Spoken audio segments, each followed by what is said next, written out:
अच्छा, आपको यहाँ इलाज कराते हुए कितनी मुश्किलात का सामना करना पड़ा? बहुत मुश्किल बहुत मुश्किलात। यानी ना मेरा सर में दर्द होता है, 2 बार दर्द हुआ है, उसके बाद मेरा नहीं हुआ। ना कमर पे दर्द होता है, ना कुछ होता है, कुछ भी नहीं। ये सप्लाई कहाँ से होती है? ये सप्लाई पूरे मलिर में सर, पूरे मलिर में टोटल 17 हैं अड्डे। वो भी मतलब छापा वगैरह का नहीं पता चलता है सर वो। कहाँ से मिलता था मतलब आपको ये? नॉर्मली मिल जाता है सर ये।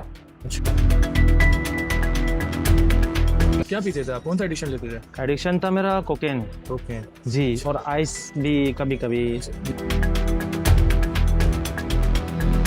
आइस, अफीम, मेडिसिन, अल्कोहल, हीरोइन, वैसे बहुत से नशे हैं। पेट्रोल भी है, समरबॉन भी है, आजकल बिच्छू, सांप, ऐसे भी नशे हैं। ऐसे ऐसे नशे आ गए हैं। हाँ, आपकी और हमारी सोच है। थोड़ा हमें डराते हैं, धमकाते हैं। तो ये जो पेशेंट है ना, ये ड्रग्स एडिक्ट है। ये कोई जनरल हॉस्पिटल के पेशेंट नहीं है। कुछ जगहें सिर्फ इमारत नहीं होती, वो जगहें होती हैं जहाँ जिंदगी दोबारा सांस लेना सीखती है। ये दारुल निजात है, जहाँ लोग नशा नहीं अपनी गलतियों का बोझ उठाए हुए आते हैं। अस्सलामुअलैकुम, मेरा नाम है अफान तारिक और मेरा नाम है अब्दुल हाजी। और आज हम यहाँ अपने लीग के साथ मौजूद हैं रिहेबिलिटेशन सेंटर में। इनका नाम है फातिमा खान, आयशा नूर, इकरा नयाब एंड अब्दुल हाजी। और इस वीडियो में हम रिहैबिलिटेशन सेंटर यानी जिंदगी की तरफ वापस आने के सफर को समझने की कोशिश करेंगे। यहाँ लोग अपनी रहनुमाई और मेडिकल सपोर्ट के लिए रुजू करते हैं। हर इंसान मुश्किल वक्त से गुजरता है, लेकिन उसकी असल ताकत उसकी वापसी होती है। और आज हम उन्हीं लोगों से बात करेंगे जिन्होंने अपनी जिंदगी को दोबारा बेहतर बनाया। यहाँ इलाज सिर्फ मेडिसिन से नहीं होता, यहाँ बात होती है समझने की कि नशा एक आदत नहीं, एक दर्द होता है। डॉक्टर के लफ्जों में भी ये बात साफ थी कि रिकवरी का मतलब सिर्फ छोड़ देना नहीं, बल्कि खुद को दोबारा पहचानना होता है।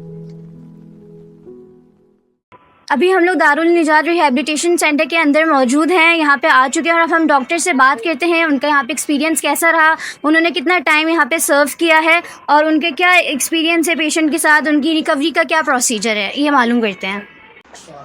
अस्सलाम वालेकुम, हमारे साथ इस इदारे के एक डॉक्टर मौजूद है और हम इनसे कुछ बात करते हैं। अस्सलाम वालेकुम। वालेकुम सलाम। तो आपसे कुछ सवालात करने हैं कि आपको कितना टाइम हो गया इस इदारे में अपनी खिदमत पेश करते हुए? 19 years।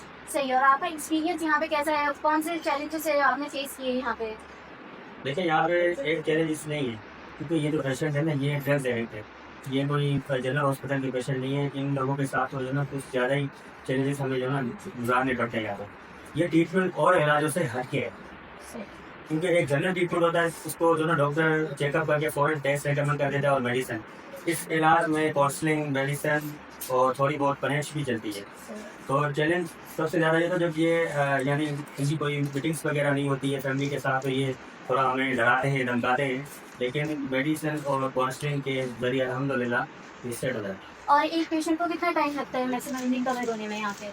19 डे। 90 days। डिटॉक्स जो उनका जो होता है वो 20 डेज का होता है। उसमें इनको जो है मेडिसिन टफ मिलती है, टफ डोजेस मिलती है। उसके और बाद कुछ मॉडर्न टेक्नोलॉजी या कुछ ऐसी थेरेपीज वगैरह जो आप लोग यहाँ इस्तेमाल करते हैं? नहीं, इसकी कोई भी हम जो है मॉडर्न ये चीज़ें हमें समाज में नहीं करते हैं, क्योंकि वो तब उसकी सूरत ये होगी क्योंकि वो पेशेंट बिल्कुल ही ब्लॉन्ग आएगा हमारे पास। यानी इसको कोई भी चीज़ समझ में नहीं आ रही हो, बात करना नहीं आ रही हो, यानी इसको पता नहीं चला कौन मेरे सामने क्या है।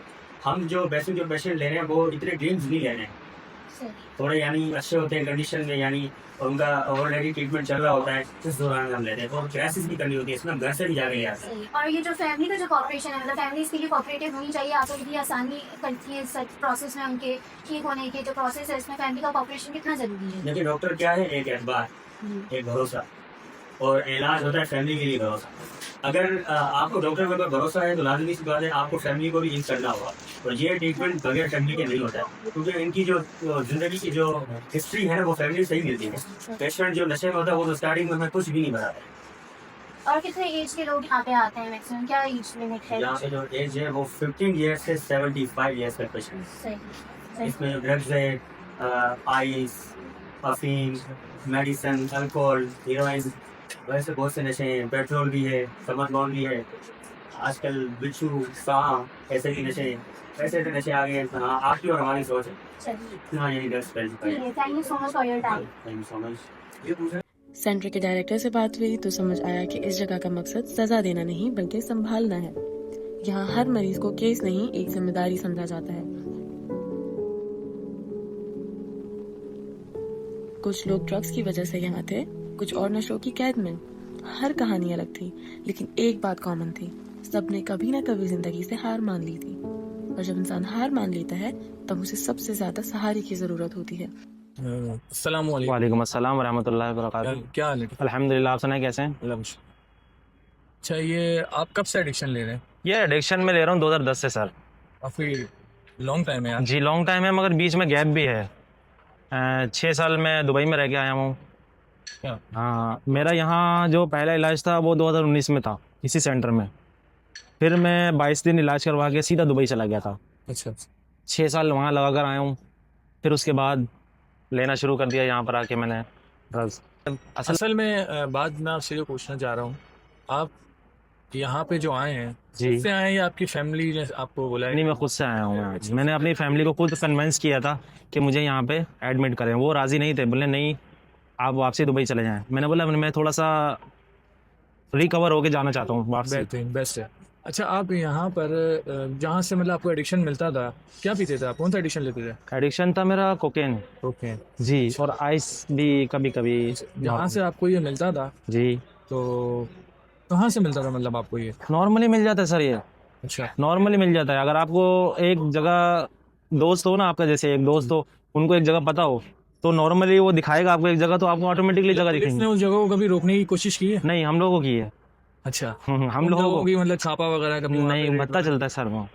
अच्छा अच्छा। जी मतलब अब आपने प्रॉपर तरीके से इलाज कराने के बाद सोचा है कि अब मैं दोबारा नहीं करूँगा? जी बिल्कुल ऐसा ही है। 1 महीने का इलाज था मेरा यहाँ पे, तो मैंने घर वालों को कन्विंस किया। मैंने बोला 3 महीने का। जब आप यहाँ इलाज कराने के लिए आए जी, तो जब आपको यहाँ पे आपको एडिक्शन नहीं मिला तो जी। आपने किसी को नुकसान पहुँचाने की कोशिश की थी? किसी को नहीं की। अच्छा, मैंने खुद को नुकसान पहुंचाने की कोशिश नहीं की। सोचा नहीं तो दूसरों को कैसे सोचूंगा। सही बस। जी चलें यार, मैं तो आपको यही बोलूँगा, भाइयों वाला मशवरा कि ये सब आप दोबारा ना करें। इंशाल्लाह मेरी यही कोशिश है। अब घर वाले सऊदीया भेज रहे हैं। जी बोले दुबई तो तुम चले गए, सुधरे नहीं वहाँ जाके भी। सऊदीया जाओ तो शायद सुधर जाओ। जी। अल्लाह रहम अच्छा, करे। एक बात आपसे और पूछनी थी, जी। ये सप्लाई कहाँ से होती है? ये सप्लाई पूरे मलीर में सर, पूरे मलीर में टोटल 17 हैं अड्डे। सही। जी, चलें यार, मैं तो एक मेहरान गोट में जगह भी बता दूंगा आपको अगर बोलेंगे तो। नहीं मैं आपको अभी इस बारे में मैं आपको तो यही बोलूँगा कि यार आप ये चीज़ एडिक्शन ना लें ना लें। दोबारा। और अपनी फैमिली को भी सपोर्ट करें, वो भी जी। डिप्रेशन में रहते होंगे आपकी वजह से। हाँ, बहुत अच्छी फैमिली से मैं बिलोंग करता हूँ। फैल्कन में रहता हूँ। माशाल्लाह आप लग भी रहे हैं, तो इस चीज़ में आप थोड़ा सा जी समझे और ना करें दोबारा ना। इंशाल्लाह इंशाल्लाह सर, कोशिश तो यही, क्योंकि मैं खुद से ही आया हूँ छोड़ने। ठीक है। Okay, thank you. अल्लाह आपको खुश रखे। अस्सलाम वालेकुम। वालेकुम सलाम। आपका नाम क्या है? औरंगजेब पठान। आप यहाँ कितने टाइम से हैं? 3 महीने 13 दिन हो गया। इससे पहले आपने कहीं से इलाज करवाया अपना? डॉक्टर मुंजीर अख्तर उसके साथ वाले में 4 महीने करवाए। डॉक्टर मुंजीर अख्तर में 3 महीने वो नहीं कराए। क्या नाम है, सोरा बोर्ड में था। तारी जी में 8 महीने पहले, 3 महीने फिर 5 महीने, फिर लाहौर में 1 महीना, फिर पिंडी में 1 महीना, फिर रहीम खान में भी करवाया। तो उधर गोली लिख के दी, उधर सही उधर इलाज नहीं दे दी, तो दाखिले के काम यहाँ पे आपको किसी चीज़ की मुश्किलात या कोई परेशानी है? नहीं परेशानी ना। मेरा सर में दर्द होता है, 2 बार दर्द हुआ है, उसके बाद मेरा नहीं हुआ। ना कमर पे दर्द होता है, ना कुछ होता है, कुछ भी नहीं। अच्छा, आप जब यहाँ पे इलाज कराने नहीं आए थे उससे पहले आप अपनी ज़िंदगी में क्या करते थे? मैं कंगे बेचता था, काम करता था। कंगे बेचते थे आप? ठीक है। 1000 रुपये मैंने कमाया तो मेरे अस्पताल पे रख दिया। और यहाँ पे आपको किसने एडमिट कराया? यहाँ पर बनवाई ने और खाला के बेटा भी है, बाजी भी दी, उन्होंने जमा करवाया। और वो आपसे मिलने आते हैं यहाँ पे? वो नहीं आता, और खाला का बेटा है आरिफ नाम है, ये भाई जानते हैं, अमान भाई जानते हैं। अच्छा, वो आते हैं आपसे मिलने? 5 दफा आए, 2 दफा चाचू आए। आखिरी दफ़ा कब आए थे मिलने आपसे? ये दो ही बार हो जो नहीं आ रहे, ऐसे आते हैं। और सब सेट? अल्लाह चलें, आपका बहुत शुक्रिया, आपने टाइम दिया हमें। सॉल्व करवाना आपका। अस्सलाम वालेकुम। नाम क्या है आपका? नहीं हुआ, आप कब से एडिक्शन ले रहे हैं? थोड़ा टाइम ही हुआ है, कितना टाइम? 2-3 साल क्या। किस वजह से ले रहे इसी वजह से नहीं, ऐसे दोस्तों के साथ उठना बैठना होगा उनके साथ ही। हैं? यहाँ पे इलाज कराते हुए कितना टाइम हो गया आपको?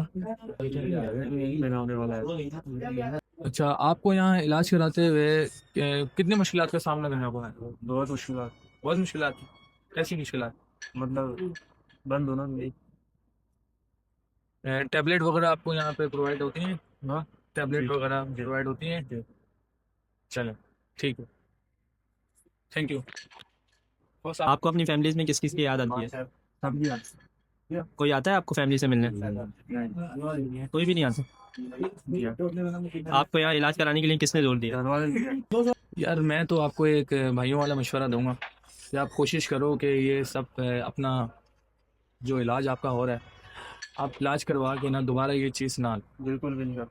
ठीक है, जो मुश्किलात का आपको यहाँ सामना करना पड़ रहा है, तो ये आपके लिए दोबारा करना ही मुनासिब चीज़ है। मुनासिब, ठीक है, तो कोशिश यही करें कि दोबारा अपना करें। नहीं दोबारा बिल्कुल नहीं। इससे आपके घर फैमिली भी डिस्टर्ब होती होगी, ठीक है, तो पेरेंट्स भी परेशान होते हैं, तो कोशिश यही करें कि दोबारा ये चीज़ अपना। दोबारा बिल्कुल नहीं।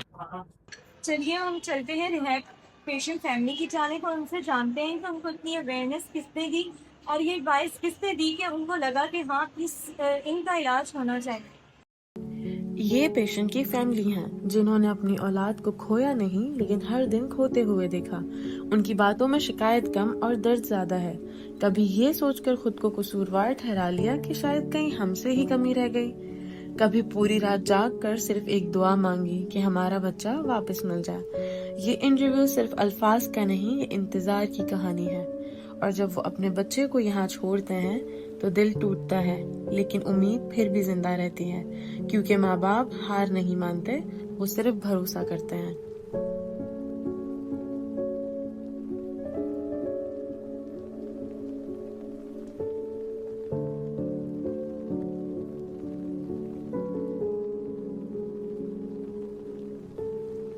ये लोग अलग नहीं हैं, ये भी हम जैसे ही इंसान हैं। बस फर्क सिर्फ इतना है कि इन्होंने गलत जगह सुकून ढूंढना चाहा, और जब कोई उनसे मुस्कुरा कर बात करता है उन्हें याद आता है कि वो अभी भी कीमती हैं। रिहैबिलिटेशन का मतलब सिर्फ नशा छोड़ना नहीं, बल्कि उम्मीद दोबारा पकड़ना होता है, और उम्मीद कभी सिर्फ एक अच्छी बात से भी जिंदा हो सकती है। मज़ीद समझने के लिए हमने बात की है एक माहिर समाजियात से। अस्सलामुअलैकुम, मेरा नाम है आयुष नूर और मैं डिपार्टमेंट ऑफ मैस कम्युनिकेशन की स्टूडेंट हूँ। हमें एक असाइनमेंट मिला है जिसका मौजू है ड्रग्स का मंशियात का पाकिस्तानी नौजवान में बढ़ता हुआ इस्तेमाल। इसके लिए आज मैं एक सोशलॉजिस्ट और माहिर समाजियात से बात करना चाहूंगी, जो कि साबिक वाइस चांसलर हैं यूनिवर्सिटी ऑफ सिंध के। अस्सलाम वालेकुम, क्या हाल है आपके? अल्लाह का शुक्र है, आप ठीक है? अल्हम्दुलिल्लाह, अल्लाह का शुक्र है। थैंक यू सो मच कि आज आपने हमारे लिए टाइम निकाला। मैं बस आपसे आप पहले अपना इंट्रोडक्शन दे दें और लोगों को बता दें कि आपने क्या क्या कारनामे अंजाम दिए हैं। मैं एक उस्ताद हूँ। एक बुनियादी जो मेरा तारुफ है, प्रोफेसर डॉक्टर फतेह मोहम्मद वफत मेरा नाम है। मैं जामिया कराची का उस्ताद हूँ, तो वही सबसे बड़ा तारुफ है। बाकी होते तो चेयरमैन भी रहा, मैं वाइस चांसलर भी रहा, और रिसर्च के हवाले से जिस मौजू पे आप बात करें, पिछले समझे 30-35 साल से इंटरनेशनल लेवल पे मैं इस पे काम करता रहा हूँ, जिसमें काफ़ी पब्लिकेशन भी हैं, इंटरनेशनल कॉन्फ्रेंसेज हैं, सिम्पोजियम है। तो ये एक बहुत बड़ा मौजू है, और ये सिर्फ पाकिस्तान का मसला नहीं है, एक बैनुल अक़वामी मसला है। खासतौर पर आज की जो जदीद दुनिया है उसमें नौजवान, और खासतौर पे जो पढ़े लिखे नौजवान हैं, उनमें मनशियात का रुझान बढ़ता जा रहा है। तो आपने बहुत अच्छी बात की है। आप इससे क्या मालूम करना चाह रही हैं? एज अ माहिर समाजियात, आपके मुताबिक नौजवान नस्ल में क्यों मंशात का इस्तेमाल बढ़ता जा रहा है? हाँ, पहली बात तो ये बता दूं कि मनशियात को नया मसला नहीं। अगर पाकिस्तान जब वजूद में आया था, उस वक्त भी पाकिस्तान में 1 लाख से ज्यादा लोग अफीम यूज करते थे, जिसको ओपियम कहा जाता है। और ये पोस्ट जो एक होती थी, उसी से जो है बाद में हेरोइन भी बनी। लेकिन पहला नशा पाकिस्तान में जो ट्रेडिशनल ड्रग्स हैं उनमें वो आज भी मौजूद है कि ओपियम इस्तेमाल होता था, जिसको अफीम कहा जाता है, चरस इस्तेमाल होता था, भंग इस्तेमाल होता था, या इसके अलावा और भी बहुत से जो है ना नशे, अल्कोहल और शराब और इवन देसी शराब, ये कॉमन नशे थे। लेकिन ये इतना बड़ा इशू नहीं था। इशू उस वक्त हुआ है जब उसमें एक मॉडर्नाइजेशन हुई, टेक्नोलॉजी की जो आमद हुई, उसकी वजह से नशों की शक्ल भी बदल गई। पहले एक जमाने में, जैसे आज से 30-40 साल पहले हेरोइन इंट्रोडक्शन हुई, हमने तो नाम नहीं सुना था। जैसे आज आप लोगों ने आइस का नाम सुना होगा या कोक का नाम सुना होगा या वीट का नाम सुना होगा। ये वो नशे हैं जो इवन हम एक्सपर्ट होने के बावजूद भी हमसे अगर पूछे तो इनमें से बहुत से नशे मैंने देखे भी नहीं। हालांकि जब हम रिसर्च करते थे तो ये होता था। अब जो आज के हालात है कि आपने पंजाब की एक न्यूज़ सुनी होगी कि अब इसमें बहुत ज़्यादा पैसा इन्वॉल्व हो गया है, और जिस चीज़ में पैसा आ जाए तो उसकी वजूहत खुद ब खुद जो है ना बढ़ा दी जाती है। पाकिस्तानी बच्चों में शुरू में तो बिल्कुल मुफ्त में बांटा जाता है, यानी मुख्तलिफ चॉकलेट की शक्ल में, टॉफ़ी की शक्ल में, इवन जेली की शक्ल में, मुख्तलिफ शक्लों में बच्चों को आदी बनाया जाता है। इंटरव्यू के दौरान उन्होंने अपने ख्यालात वाज़ेह तौर पर बयान किए, जो इस मसले को सिर्फ फ़र्दी नहीं माशराती नज़र से देखने पर मजबूर करते हैं। थैंक यू सर, मैं बहुत शुक्रगुजार हूँ कि आपने अपना कीमती वक्त हमें दिया और हमारी यूथ को बहुत अच्छा मैसेज दिया। बहुत शुक्रिया। पाकिस्तान ये जिंदाबाद।